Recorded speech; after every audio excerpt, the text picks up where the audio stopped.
विक्रमपुर नामक गांव में राम नाम का एक मेहनती किसान रहता था। सुबह का समय है, राम अपने खेतों में हल चला रहा था। पसीने से लथपथ वो बीज बोने में लगा हुआ था। तभी उसकी पत्नी सुनीता पानी का घड़ा लेकर आती है। राम, थोड़ा आराम कर लो, सुबह से बिना रुके काम कर रहे हो। अभी नहीं सुनीता, बारिश का मौसम है, जल्दी ही बीज बोना जरूरी है। अगर देर हुई तो फसल अच्छी नहीं होगी। लेकिन तुम्हारी सेहत भी तो जरूरी है। मेहनत के बिना अन्न कहाँ से मिलता है? हम किसान हैं, यही हमारा धर्म है।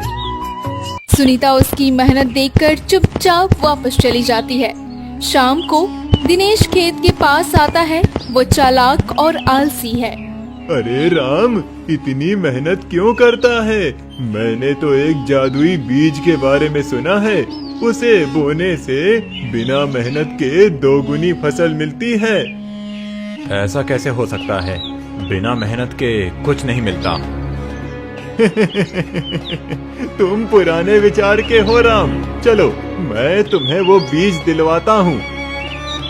राम हिचकिचाता है, लेकिन दिनेश के बहकावे में आ जाता है। अगले दिन राम और दिनेश जंगल के रास्ते जा रहे हैं। तभी उन्हें एक साधु मिलते हैं। कहाँ जा रहे हो पुत्र? महात्मन, हम एक जादुई बीज की तलाश में हैं। जादू से कुछ नहीं मिलता, सच्ची मेहनत ही सफलता की कुंजी है। आप पुराने लोगों की बातें करते हैं, हम जल्दी अमीर बनने वाले हैं। धैर्य रखो पुत्र, एक कहानी सुनो। साधु एक कहानी सुनाते हैं जिसमें एक लालची किसान जादुई बीज बोकर सब कुछ खो देता है, जबकि मेहनती किसान धीरे धीरे समृद्ध हो जाता है।